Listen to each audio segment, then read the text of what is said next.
Hvala puno. Guys, my name is Nick Vujicic. I was born in Australia in 1982, moved from Australia to California in the year 2006.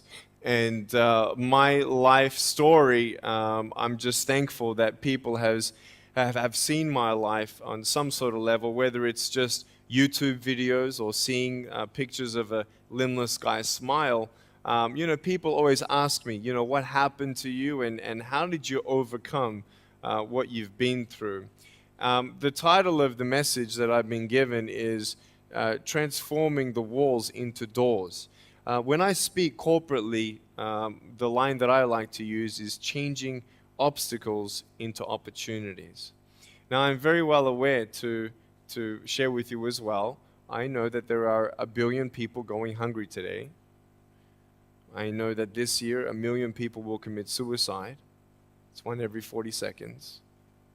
I know today there are 120 million slaves, and I've met sex slaves, and I've seen the top of the pyramid as far as business and met the billionaires. I've met bankers, and I've also met orphans. We're all looking for something. We're all looking for hope. Hope you can't just have just because you were born with hope. No, we're born with pain.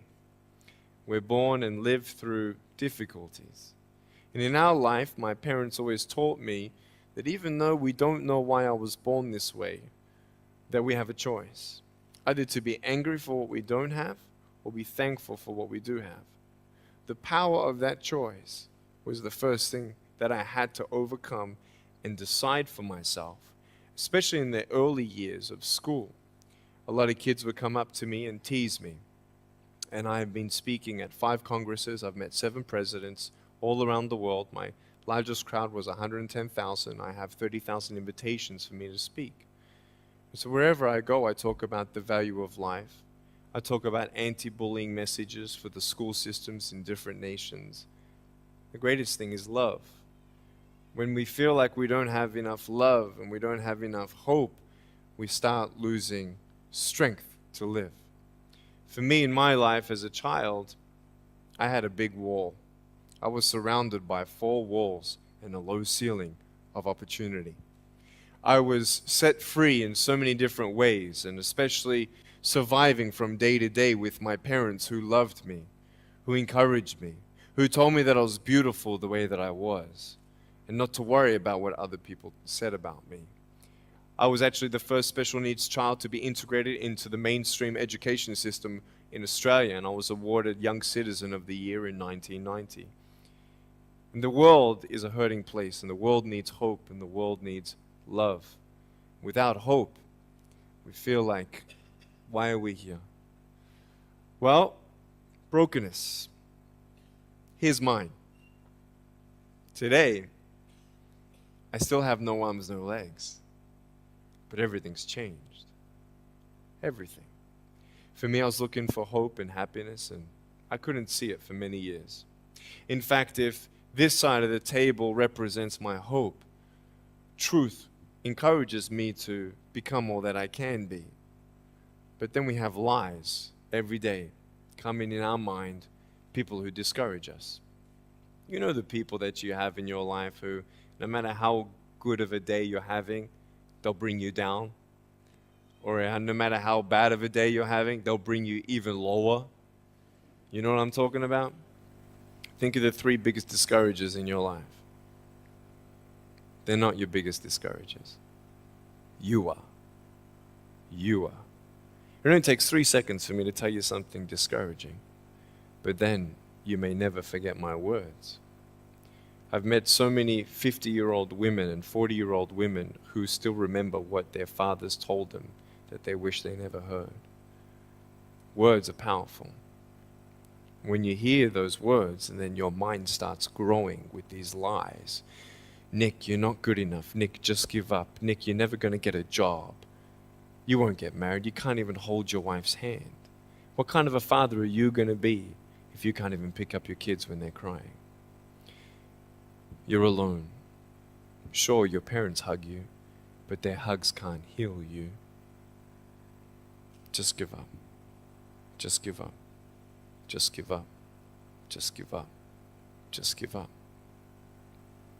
At age 8, I thought that I should commit suicide. Why? Because I didn't have hope. I thought I didn't have hope. Today you can see that I had hope. What's the word? Believing in something you do not see. Faith. Words can only do so much. Hugs can do much more than words. But when hugs can't do anything, that's where faith kicks in. For me, words and hugs were not enough, but I had no faith. So I tried to give up. At age 10, tried to drown myself in 6 inches or 15 centimeters of water. In my home, I told my dad I just wanted to relax. But really, I wanted to end my life. I had enough. Dosta mi bio. Okay. The first 2 times I rolled over, I was trying to work out how much air I hold in my lungs before I let it out. And the 3rd time, in my mind, knowing that I wanted to get out of here because of the bullying in my life, because I was going to be a burden to my parents and I had nothing to look forward to, I realized at that moment that if I actually went through with committing suicide, I would leave a greater burden for my parents than they already had. So there was one thing less hopeful or more burdensome than having a child without limbs. What is it? A child without limbs who gives up. So when I saw in my mind my mum and my dad and my brother crying at my grave if I went through with it, that one thought saved me. If my parents never told me that I was beautiful the way that I was, if my parents never told me that I was special and that I was loved, I wouldn't be here today. So I encourage every single parent who tries their best to encourage their teenagers. Especially in the West, many teenagers put a do not disturb sign on their door. I'm sure, the conversations all around the world between a parent and a teenager. How was school? Fine. What'd you learn? Nothing. Did you do your homework? No. And that's the conversation for the day. And when you try to tell your children that they're beautiful, so of course I'm beautiful. I'm your son. I'm your daughter. Of course you're going to say that. But they're right. Every single human being has value, and my value is not determined on how I look or what job I have or where I'm from, where I was born, how much money. All that stuff is nothing. So many teenagers, tease each other for how we look, and I tell the teenagers, do you think that I'm cool enough to be your friend? They're like, yeah, of course. I said, but I have no arms, no legs. And they said, doesn't matter. I said, really? So it doesn't matter that I have no arms, no legs? I said, no, it doesn't matter. I said, then actually, if it doesn't matter, then why do we kill each other with our words if it actually doesn't matter? Why do we look ourselves in the mirror and see ugly instead of valuable? I want to ask you today, what are you looking for? If I gave you $1 billion, would you be happy? If you gave me $1 billion, I'd be very happy. But then if my mum dies tonight, am I happy? No. With all the money in the world, I'd never be happy. Why? Because money is something that cannot heal the soul. So many teenagers are looking for love, which love does heal the soul. Love does complete the soul. But even sex before marriage, I was a virgin before I got married. Yeah, I've got a gorgeous wife. We're pregnant with our first son. And I don't need hands to hold her hand. I only want to hold her heart. And how am I going to hug my kids? So many kids, they come up to me. It's amazing. They put their hands behind their back and hug me with their neck. And I've realized in life, even the worst parts of my life can be turned into good. And they're even more special.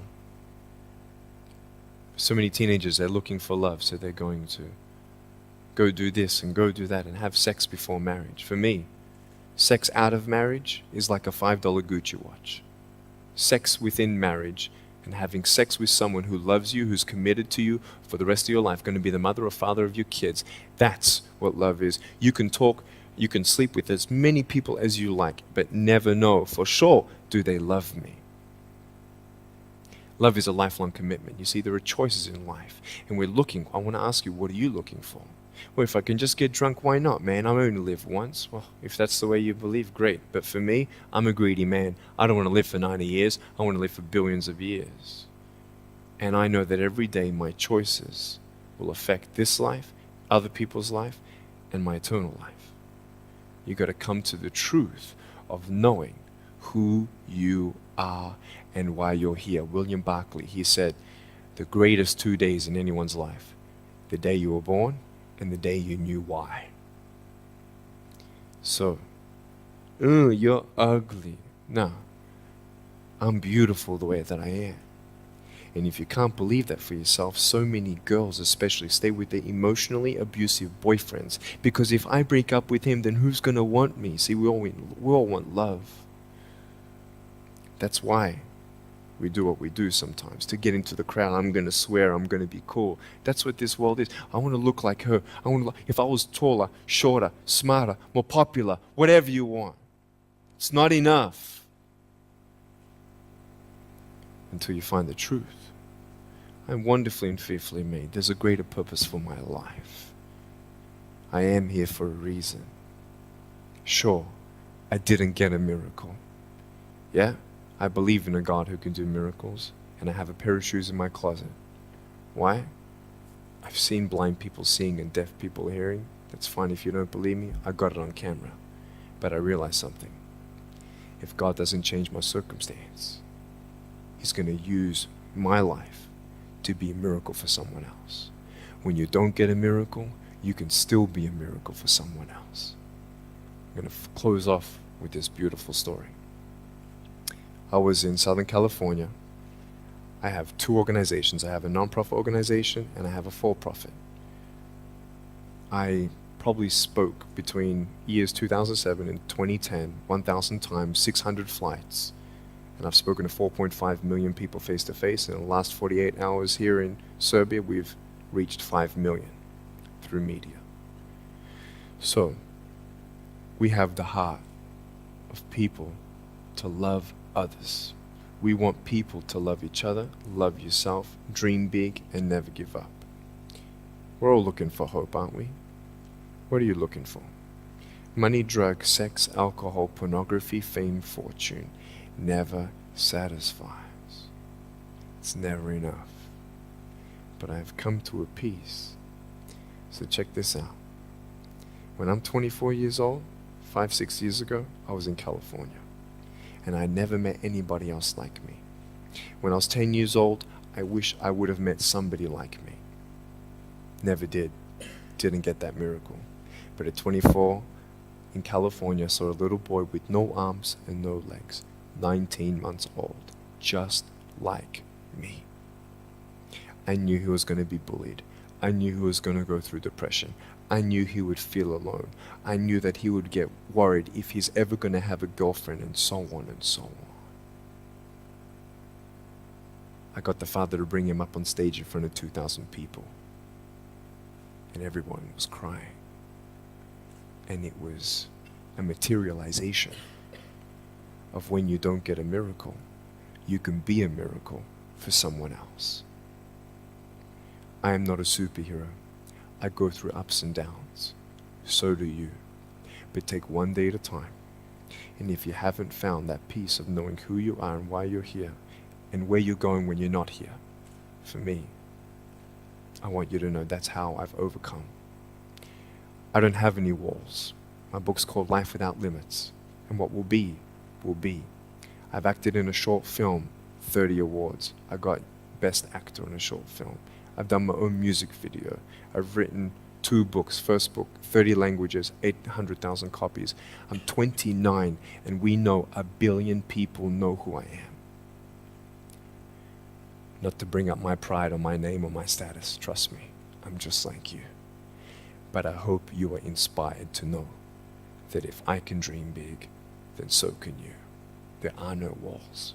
Find your peace, and you'll make your walls doors. Thank you so much.